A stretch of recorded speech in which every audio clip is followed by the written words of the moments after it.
अमेरिकी share markets की बात कीजिए या फिर भारतीय शेयर बाजार की, ये वक्त कई मायनों में अपने साथ ढेर सारी संभावनाएं लाया है। दुनिया भर के बाजार जोश में है, जिससे निवेशकों को कमाई का बढ़िया मौका मिल रहा है। कमाई के इन्हीं मौकों में से एक है राइट्स इश्यू। 3 दशक बाद जब रिलायंस का राइट्स इशू आया तो निवेशकों ने उसे हाथों हाथ उठा लिया। आरएल के राइट्स इशू को मिले शानदार रिस्पांस के बाद अब कई कंपनियां इसी तरह राह पर चलते हुए आपको नजर आएंगी, अपने लिए विस्तार की संभावनाएं देख रही हैं। इतना ही नहीं, कुछ कंपनियां डीलिस्टिंग की तैयारी कर रही हैं, यानी बाजारों में चारों तरफ एक्शन है। सवाल यह है कि निवेशकों की कमाई के लिए यह राइट चॉइस है या नहीं। ओके, तो यही है राइट चॉइस बेबी, ये शो का नाम हमने सोचा था। और ध्यान रखें, रिलायंस इंडस्ट्रीज का जब राइट्स इशू आया, उसकी तगड़ी सक्सेस देखने को मिली। उसके बाद से ऐसा लग रहा है बहुत प्रिफर्ड बेट के तौर पे लोग राइट्स इशू को रखने लगे फंड रेजिंग के तौर पे, क्योंकि अब झड़ी लग गई है उन कंपनीज की जो राइट्स इशू के जरिए फंड मोबिलाइज करना चाहती है, पैसे जुटाने का मन बना रही हैं। और कंपनियों की लिस्ट आप लोग की स्क्रीन पर आएगी। तो क्या राइट चॉइस है बेबी? इसीलिए क्योंकि ये सारी कंपनीज बहुत बीटन डाउन हो चुकी हैं, अपने हाइट से करेक्ट होती हुई नजर आई है, इसीलिए वो पूरा फ्रेज इस्तेमाल करा है हमने, यही है राइट चॉइस बेबी। हाँ, तो बेसिकली राइट से जो फंड रेजिंग कर रही है वो कंपनीज हम लोग हाईलाइट करने की कोशिश करेंगे। साथ साथ ध्यान रखें, कई सारी कंपनीज आजकल डीलिस्टिंग की बात कर रही हैं, डीलिस्ट कराना चाहती हैं स्टॉक एक्सचेंजेस से अपने आप को। तो कार्यक्रम का एक हिस्सा उन कंपनीज को भी डिवोट करने की कोशिश करेंगे, समझने की कोशिश होगी ये जो फंड रेजिंग कर रही है राइट्स के जरिए या डीलिस्ट करने की तैयारी कर रही हैं, उन स्टॉक्स पे हम और आपकी रणनीति होनी कैसी चाहिए। क्या पैसा लगाएं, क्या बने रहें, या फिर निकलने के मौके ढूंढने चाहिए। तो वो लिस्ट जो है वो आप लोग की स्क्रीन पे चलेगी, डीलिस्टिंग कैंडिडेट्स, राइट्स इशू से फंड मोबिलाइज करने वाले कैंडिडेट्स की। और मदद करने के लिए विलियम ओनील के मयूरेश जोशी और साथ एलएफएस ब्रोकिंग के राजेश सतपुते साहब होंगे, जिनसे हम इन स्टॉक्स पे चर्चा करने वाले हैं। तो मयूरेश, थीम सही है क्या? यही है राइट चॉइस बेबी। मुझे तो याद इसमें आहा, ये 90s की बड़ी पॉपुलर टैगलाइन थी और अब शायद वापस सरफेस कर रही है राइट इशू की पॉपुलैरिटी के चलते। अरे बहुत बढ़िया थीम चुनी है आपने आशीष जी, और आई थिंक परफेक्ट टैगलाइन आपने चुनी है, यही है राइट चॉइस बेबी। तो बिल्कुल आपके साथ है।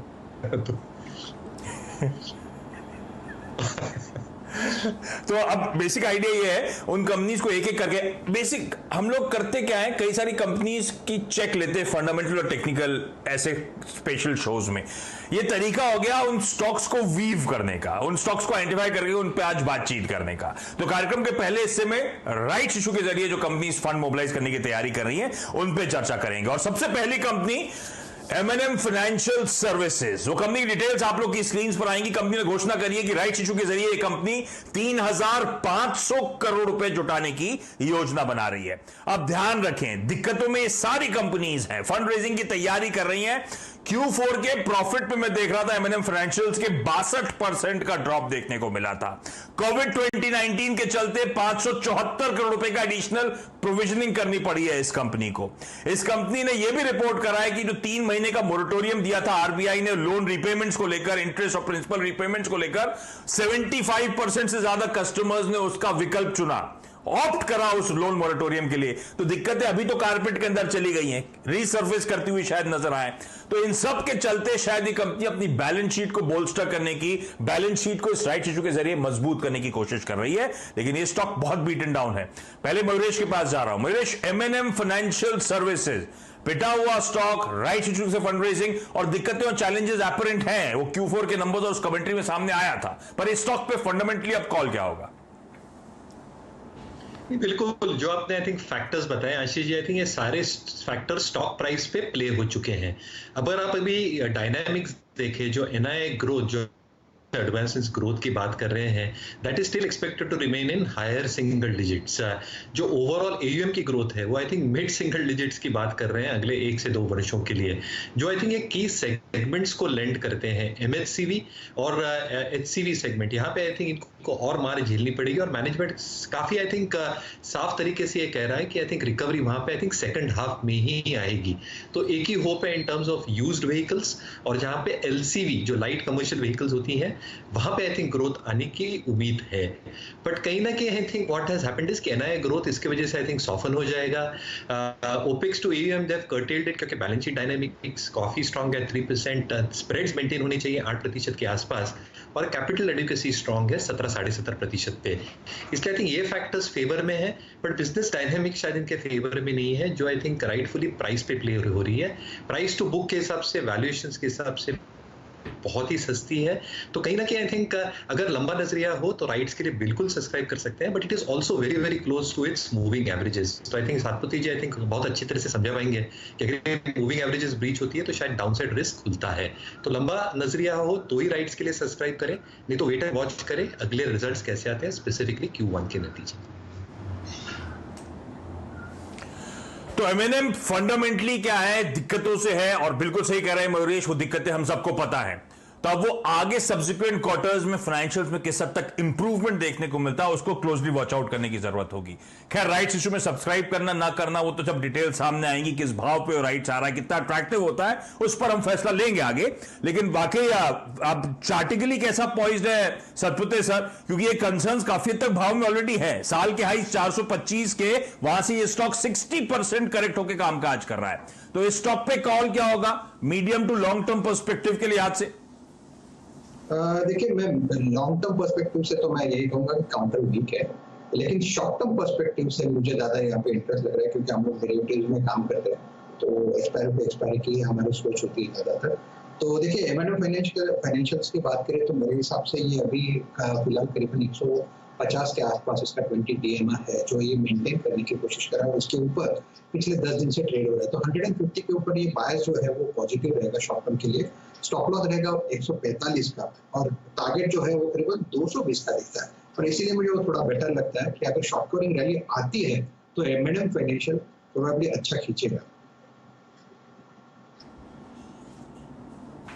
ओके, तो ये रही एमएनएम फाइनेंशियल की बात। ये पहला राइट्स इशू कैंडिडेट था जिसकी हमने चर्चा करी।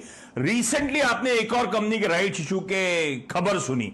पीवीआर के इसी हफ्ते नंबर्स आए, नंबर्स कमजोर थे, और नंबर्स के साथ साथ मैनेजमेंट ने यह भी घोषणा करी कि बोर्ड ने 300 करोड़ रुपए राइट्स इशू के जरिए जुटाने की मंजूरी दी है। अब कोविड का, पैंडेमिक का तगड़ा इंपैक्ट हम कई सारे सेक्टर्स में बोलते हैं, उसमें सबसे तगड़ा इंपैक्ट अगर किसी स्पेस पे पड़ा है तो वो एग्जीबिशन बिजनेस पे। ध्यान रखें, लॉकडाउन से पहले, जो नेशन वाइड लॉकडाउन था, उससे पहले कई सारी राज्य सरकारों ने पहले ही लॉकडाउन का अनाउंसमेंट कर दिया था। मिसाल के तौर पे महाराष्ट्र में, मुंबई में उस लॉकडाउन से पहले ही ये सारे मल्टीप्लेक्सेस बंद कर दिए गए थे, और अब तक कोई खबर नहीं है कि कब तक मल्टीप्लेक्सेस। अभी मॉल्स खुल गए, मॉल्स में मल्टीप्लेक्सेस नहीं खोले जा रहे हैं, उनका समय अभी आया नहीं है, तो अभी वो पेन पीरियड से कंटिन्यू होता हुआ। इसका मतलब प्रॉफिटेबिलिटी और लिक्विडिटी पे तगड़ा इंपैक्ट, और Q4 नंबर्स तो सिर्फ उसका अंश थे, क्योंकि उसमें रेवेन्यूज 23% गिरे, 74 करोड़ का लॉस आता हुआ नजर आया। अब जो आंकड़ा आएगा Q1 का, वो और चैलेंजिंग होगा, वो और दिक्कत भरा होगा। दिक्कतें हैं, इसलिए आरबीआई के मोरेटोरियम के लिए ये कंपनी ने अप्लाई करा था, 3 महीने का वो ब्याज और असल देने के लिए जो छूट दी गई थी, उसके लिए अप्लाई करा था। तो सब दिक्कतें हैं। उस बीच पीवीआर कुछ फंड रेजिंग की तैयारी करता हुआ, लेकिन ये जैसे हम लोग कह रहे हैं ना, कई सारी चीजें स्टॉक्स में फैक्टर्ड इन है, पर पीवीआर के लिए अभी भी एक क्वेश्चन मार्क मयूरेश ये है, मुझे विजिबिलिटी नजर नहीं आती, मुझे कोई क्लैरिटी नहीं है कब वो मल्टीप्लेक्सेस खुलेंगे। मुझे पता नहीं कितने लोग वाकई मल्टीप्लेक्सेस जाके इस समय पिक्चर देखना चाहेंगे। Probably 2 months 3 months down the line भी शायद चैलेंजिंग सिनेरियो पोज हो। तो बिजनेस डिस्टर्ब हुआ है, मॉडल डिस्टर्ब हुआ है फॉर द टाइम बिंग। क्या कॉल होगा पीवीआर पे सर?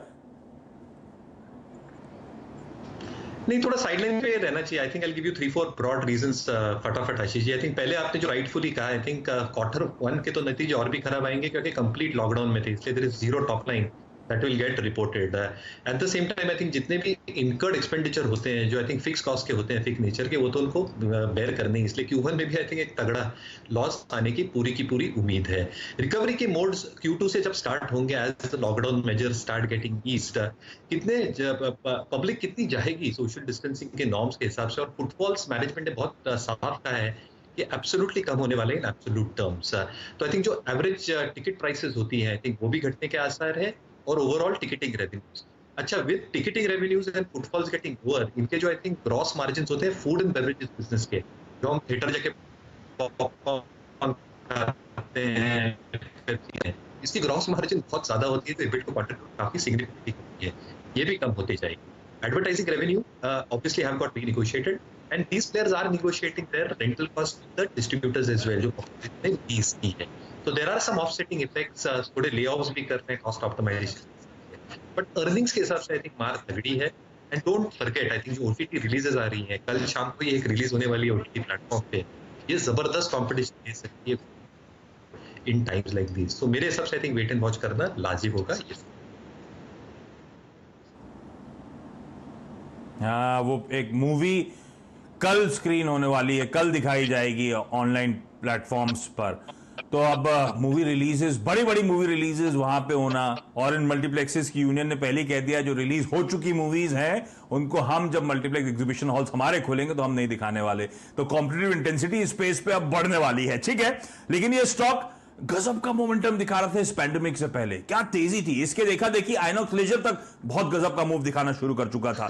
2000-2100 मेरे ख्याल से उसके प्लस लेवल्स हमने देखे थे. उन हाइस से ये करेक्ट हो गया, अभी भी लो लेवल से रिकवरी के बावजूद 50% नीचे ही कामकाज कर रहा है. Satpal sir, quickly chart check. देखो आशीष, मेरे हिसाब से ये डेड कैट बाउंस था. ये करीबन 700 के लेवल से हमने 1200 1250 तक का पुल बैक देखा. I think that pull back should be used to liquidate. That is what the chart is suggesting. मेरे हिसाब से ये जिस तरह से ऊपरी लेवल से एक प्रेशर आया है, उसके बाद ये जो तेजी वाला था, जो बुल्स के हाथ में जो बैटन था, वो जो भाग रहा था तेजी का बैटन लेके, प्रोबेबली ये मंदी वाले के हाथ में फिर से आ सकता है. तो मेरे हिसाब से यहाँ पे जो पुल बैक मिलता है 1000 का एक साइकोलॉजिकल सपोर्ट है, प्रोबेबली 1100 तक भी एक पुल बैक मिल सकता है. लेकिन frankly speaking I don't want to trade for that 100 rupees. मैं ये कहूंगा जहां पुल बैक मिले वहां पे एग्जिट ले ले. फिलहाल पीवीआर को अवॉइड करें.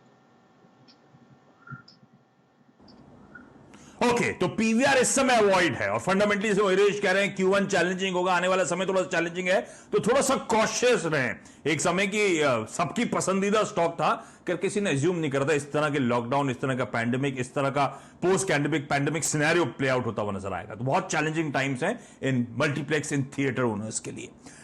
टाटा पावर, और इस स्टॉक, इस कंपनी ने भी घोषणा कर दी है, और एक्सक्लूसिव सबसे पहले सीएनबीसी आवाज पे मनी कंट्रोल के जरिए हमने जानकारी दी थी, और फाइनली वो पुष्टि होती हुई. ये कंपनी तैयारी कर रही है 2000 करोड़ रुपए के राइट इशू लाने की. इनफैक्ट कहा जा रहा है कोटक महिंद्रा कैपिटल को इन्वेस्टमेंट बैंकर की तौर पे अपॉइंट कर दिया गया है इस राइट इशू पर कामकाज शुरू करने के लिए. राइट इशू मोस्ट लाइकली है अगले क्वार्टर में कंपनी का हिट होता हुआ नजर आएगा, और यह तक रिपोर्ट करा जा रहा है कि शायद राइट इशू का क्वांटम जो इवेंचुअली इससे ज्यादा हो, जो आपको आपकी स्क्रीन पे इस समय नजर आ रहा है.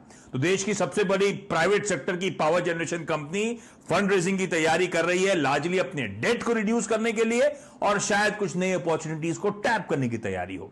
लेकिन ये वो पॉकेट है, ये वो सेक्टर है, ये वो थीम है जो सालों से डिसअपॉइंट करती हुई नजर आई है. ऐसे में मयूरेश, कभी तो चलेगा, चलने का समय आया क्या? नहीं, आपने बिल्कुल सही कहा आशीष जी. आई थिंक ये थीम कभी चली ही नहीं, और इसके रीजंस आई थिंक काफी ऑब्वियस हैं. टाटा पावर के बैलेंस शीट के हिसाब से जो इनकी डेट बैलेंस शीट पे है, that is still quite significant. 47,100 crore की डेट है, और हालांकि इन्होंने 2,500 से कम की है debt, and they are still expecting that to go down further, क्योंकि 2 इनके स्टेक सेल्स हुए हैं. एनर्जी बिजनेस में इनको $110 मिलियन मिले हैं, और शिपिंग बिजनेस और रिन्यूएबल एनर्जीज के थोड़े बिजनेस और टाटा प्रोजेक्ट्स के थोड़े बिजनेस शायद ये बेचने की चाहत रखते हैं over the next few quarter. So bidders कैसे आएंगे, बायर्स कैसे आएंगे, उससे आई थिंक डेट थोड़ी कम हो सकती है. दूसरा, रिजल्ट्स के हिसाब से Mundra and coal JVs obviously did well, but जो रिन्यूएबल एनर्जी और स्टैंड अलोन पावर बिजनेस है, वहां पे अभी भी दिक्कतें हैं. अभी आई थिंक अपसाइड रिस्क कहाँ रहते हैं आशीष जी? अपसाइड रिस्क रहते हैं कि जो मुंद्रा पीपीए है, वहां पे अगर अमेंडमेंट्स आते हैं, because that ruling has already come through, if there is renegotiation on the PPA, वहां पे एक अपसाइड रिस्क खुलते हैं. और दूसरा, अगर जो डाइवेस्टमेंट्स की हम बात करें या डी लेवरेजिंग की, अगर ये जोरदार तरीके से ट्रैक्शन पकड़ती है तो कैश फ्लोज में जोरदार सुधार आ सकता है. हालांकि 4000 करोड़ का केपेक्स रिन्यूएबल और स्टैंड अलोन पे अभी भी बरकरार है, इसलिए इफ्स एंड बट्स काफी है ये स्टॉक को लेके. जो अभी अनाउंसमेंट हुई थी आरईसी पीएफसीज जो डिस्काउंट्स को पैसे देंगी एंड दे कैन प्रॉब्ली पे ऑफ देयर जनरेटर्स, वहां पे आई थिंक एक थोड़ा बेनिफिट आ सकता है as this mechanism starts happening. तो आई थिंक पॉजिटिव्स काफी है, नेगेटिव शायद जेस्टेट हो गए हैं स्टॉक में, बट आई थिंक एक दायरे में रहेगा stock over the next few months till there is clarity on all these issues in my opinion. तो हाँ, तो कई सारी दिक्कतें हैं, उस बीच दायरे में रहेगा. ये दायरा क्या हो सकता है?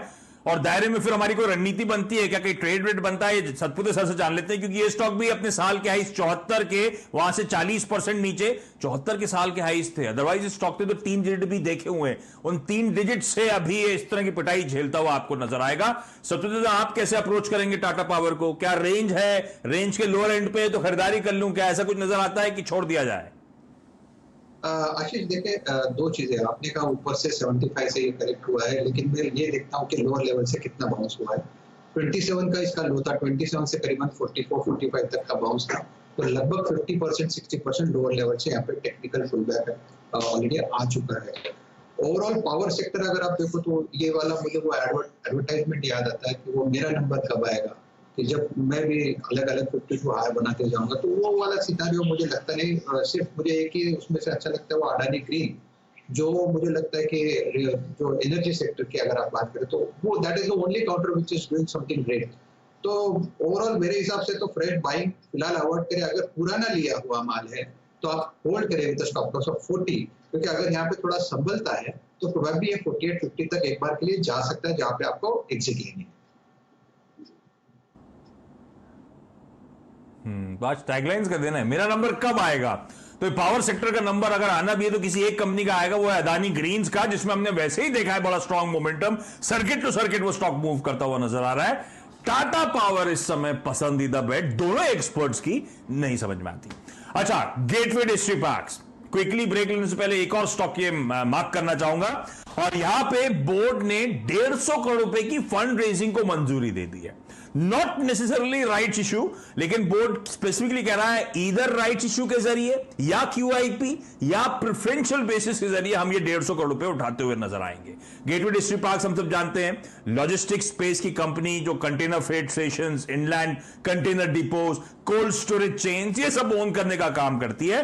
मयूरेश, पावर के साथ ये लॉजिस्टिक्स की कितनी भी अच्छी स्टोरी हो, प्ले आउट नहीं हुई कभी। जब भी मोमेंटम बना इम्पैक्ट में वो फिजल आउट ही हो गया। गेटवे डिस्ट्रिक्ट पार्क्स कैसा स्टैक्ड अप है फंडामेंटली? एब्सोल्युटली राइट का, और जैसे आपने और अभी सतपुते जी ने कहा था, मैं और एक लाइन जोड़ना चाहूंगा। आई थिंक गली बॉय से, आई थिंक ये स्टॉक सारे अपना टाइम कब आया देखना चाहते हैं, तो टाइम कब आएगा पता नहीं है, क्योंकि आई थिंक जो इनके इंडिविजुअल बिजनेस सेगमेंट्स होते हैं ये कॉन्फ्लिक्ट होते रहते हैं।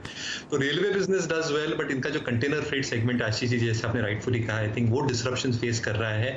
International freight, domestic road transport and conflict in terms of OPMs and lower net losses. तो कहीं ना कहीं आई थिंक जो राइट्स की बात कर रहे हैं या एनसीडीज या कैपिटल रेज की आप बात कर रहे हैं, आई थिंक ऑफसेट करेगा because of slower and lower CFS business division itself.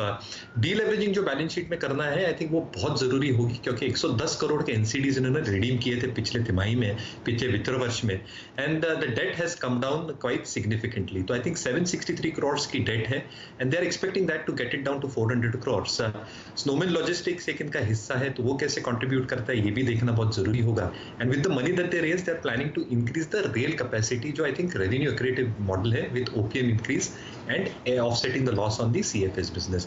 तो वापस like the power division, I think ifs and buts है, तो इनका टाइम कब आएगा, I think रुकना पड़ेगा।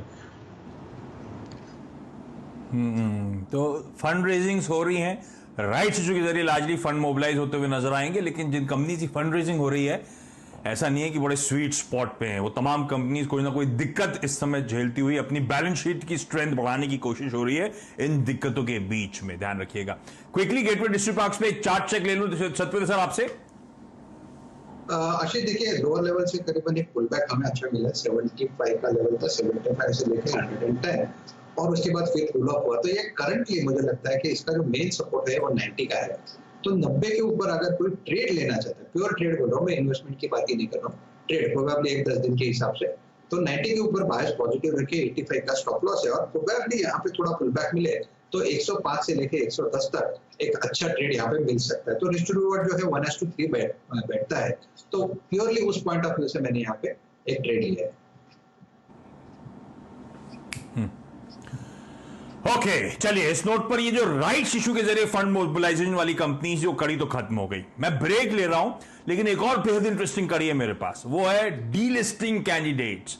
और सब बहुत चर्चा कर रहे हैं उन कैंडिडेट्स की आजकल क्या करना चाहिए, क्या रणनीति होनी चाहिए उन स्टॉक्स पे, उन कंपनीज पे फोकस करूंगा ब्रेक के उस पार।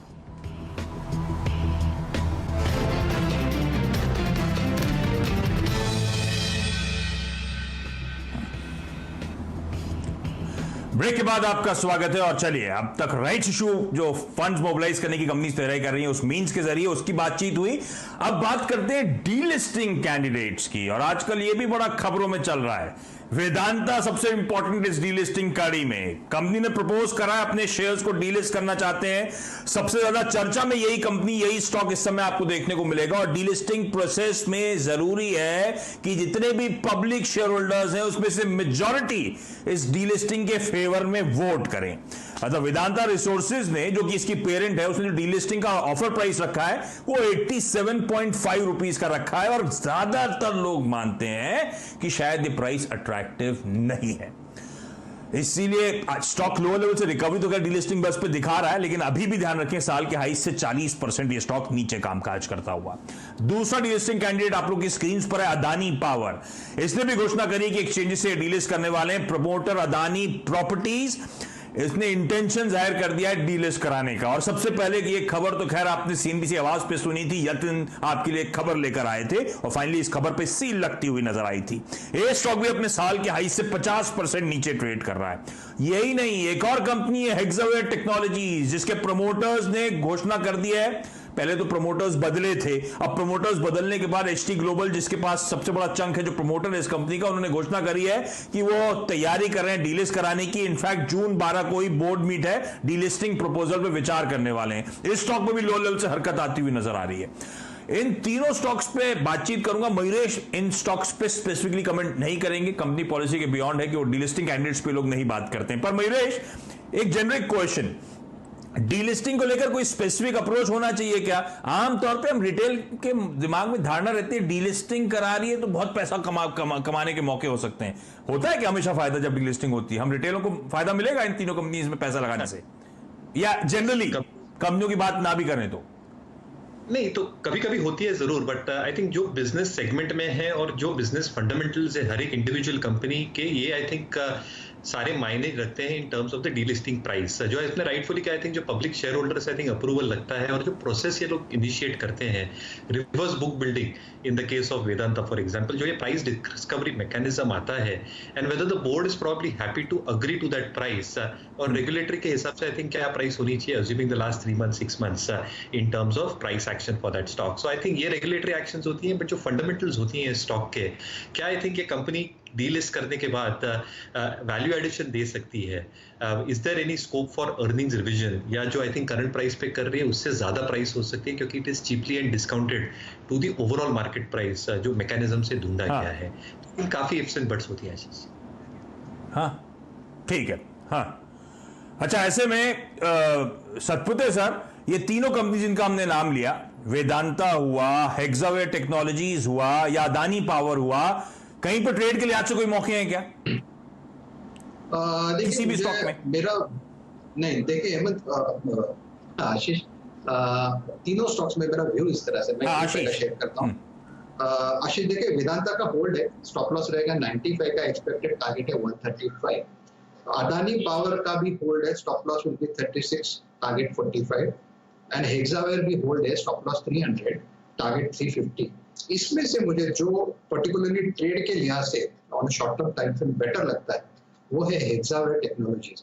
और हेक्सावेयर इसलिए अच्छा लगता है क्योंकि ये अपने 200 डीएमए के ऊपर है जो 310 का है। तो मेरे हिसाब से ये जो बाजार प्रेशर में भी आता है तो 310 के आसपास मैं यहाँ पे ट्रेड लूंगा, मेरा स्टॉप लॉस 300 का होगा। और ऊपर में जैसे मैंने कहा, हेक्सावेयर करीबन 350 के आसपास फिर से एक बार जाएगा, जहाँ पे 50 रुपए का मूव मिल सकता है। तो ट्रेडिंग के लिहाज से अगर मैं सोचूं तो मेरे हिसाब से हेक्सावेयर बेटर लगता है। ठीक है, तो तीनों होल्ड, लेकिन अगर एक स्टॉक पे दाव लगाना, और बिल्कुल सही कह रहे हैं आप, स्ट्रीट भी ये मानती है कि सबसे ज्यादा अगर कहीं डीलिस्टिंग को लेकर प्रीमियम मिल सकता है बाजार में मौजूदा भाव से, वो हेक्सावेयर टेक्नोलॉजीज का स्टॉक हो सकता है। इसीलिए आपने जब से वो खबर आई है स्टॉक में गजब का मूव आता हुआ देखा है, और यहीं पे एक इंटरेस्टिंग ट्रेडिंग बेट भी बनती है। 350 तक के लेवल तक शायद हेक्सावेयर टेक्नोलॉजीज जाने की तैयारी कर रहा है। इस नोट पर सतपुते सर और मयूरेश जी, आप दोनों का धन्यवाद वक्त निकालने के लिए, और आप सबका इस खास पेशकश को देखने के लिए बहुत बहुत धन्यवाद। सीएनबीसी आवाज पे न्यूज कवरेज कंटिन्यू करेगा। नमस्कार।